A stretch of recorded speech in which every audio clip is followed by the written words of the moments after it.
حضرت موسیٰ علیہ السلام نے ایک بار اللہ تعالیٰ سے سوال کیا، اے اللہ، تیرے ناراض ہونے کی کیا نشانی ہے؟ ہمیں کیسے پتہ چلے تو ناراض ہے؟ تو اللہ تعالیٰ نے فرمایا، جب تو دیکھے بارش بغیر موسم کے ہو رہی ہے، حکومت بے وقوفوں کے پاس ہے، مال بخیلوں کے پاس ہے، تو سمجھ لینا میں ناراض ہوں۔ جب تم دعا مانگتے ہو تو سمجھو یہ ایک سفر کی شروعات ہے۔ بعض اوقات تمہیں فوراً راستہ مل جاتا ہے اور کبھی ایسا ہوتا ہے کہ تمہیں اندھیرے میں چلنا پڑتا ہے، انتظار کرنا پڑتا ہے اور اپنی امید کو بار بار سنبھالنا پڑتا ہے۔ دعا کا قبول ہونا صرف مانگنے سے نہیں بلکہ اس وقت کے صبر سے بھی جڑا ہوتا ہے جو قبولیت کے پہلے آتا ہے۔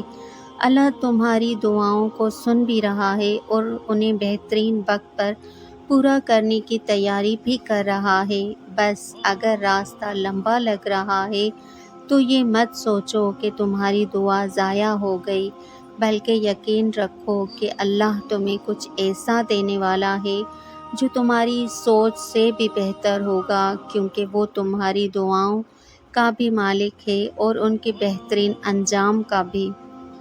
ایک شخص جو اپنے آپ کو بڑا فلسفی اور دانشور سمجھتا تھا، امام شافعی رحمۃ اللہ علیہ سے بحث مباحثہ کرنے لگا۔ کہنے لگا، امام صاحب، اگر شیطان کو اللہ تعالیٰ نے آگ سے پیدا کیا ہے تو پھر جب اسے آگ میں ڈالیں گے تو اسے کیسی تکلیف ہوگی جبکہ اس کا جسم ہی آگ سے بنا ہوا ہے؟ امام شافعی مسکرائے، زمین کی طرف دیکھا، وہاں ایک خشک مٹی کا ڈھیلا نظر آیا۔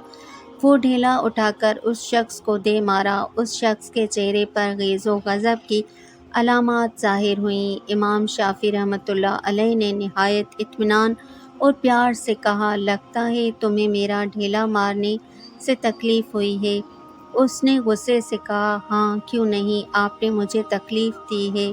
امام شافعی رحمۃ اللہ علیہ نے فرمایا، یہ کیسے ممکن ہے کہ تم مٹی سے بنے ہوئے ہو اور تمہیں مٹی ہی تکلیف دے؟ اس نام نہاد فلسفی کو جواب مل چکا تھا۔ بحث اور جھگڑا ختم ہو گیا۔ اس کو معلوم ہو گیا کہ شیطان آگ سے پیدا ہوا ہے اور اسے اللہ تعالیٰ آگ ہی میں عذاب دیں گے۔ آخرت کے مقابلے میں دنیا کی حیثیت۔ رسول اللہ صلی اللہ علیہ وآلہ وسلم نے فرمایا، قیامت کے دن اہل دوزخ میں سے اس شخص کو لایا جائے گا جو دنیا میں سب سے زیادہ آسودہ تر اور خوشحال تھا۔ بس دوزخ میں ایک بار غوطہ دیا جائے گا، پھر اس سے پوچھا جائے گا کہ اے آدم کے بیٹے، کیا تو نے دنیا میں کبھی آرام دیکھا تھا؟ کیا تمہیں کبھی کوئی نعمت بھی ملی تھی؟ وہ کہے گا کہ اللہ کی قسم، اے میرے رب، کبھی نہیں۔ اور اہل جنت میں سے ایک ایسا شخص لایا جائے گا جو دنیا میں سب لوگوں سے سخت تر تکلیف میں رہا۔ جنت میں ایک بار غوطہ دیا جائے گا، پھر اس سے پوچھا جائے گا کہ اے آدم کے بیٹے، تو نے کبھی تکلیف بھی دیکھی ہے؟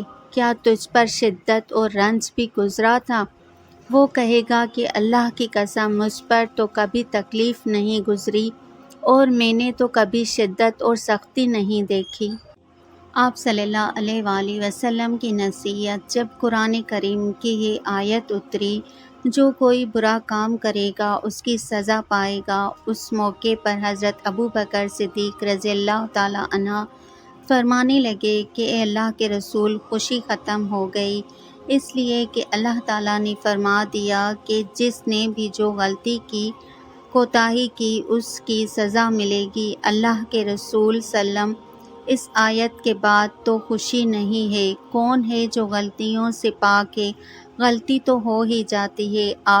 اس پر آپ صلی اللہ علیہ وآلہ وسلم نے فرمایا، صدیق، جب تو بیمار ہوتا ہے تب بھی تیرے گناہ معاف ہوتے ہیں، تجھے ٹھوکر لگتی ہے تب بھی تیری خطائیں معاف ہوتی ہیں، تجھے کوئی دکھ پہنچتا ہے تب بھی تیری خطائیں معاف ہوتی ہیں، تیری ہر تکلیف کے بدلے تیری کوئی نہ کوئی چھوٹی خطا معاف کی جاتی ہے، تاکہ جب تو اللہ کے پاس جائے تو گناہوں سے بالکل پاک صاف ہو کر جائے۔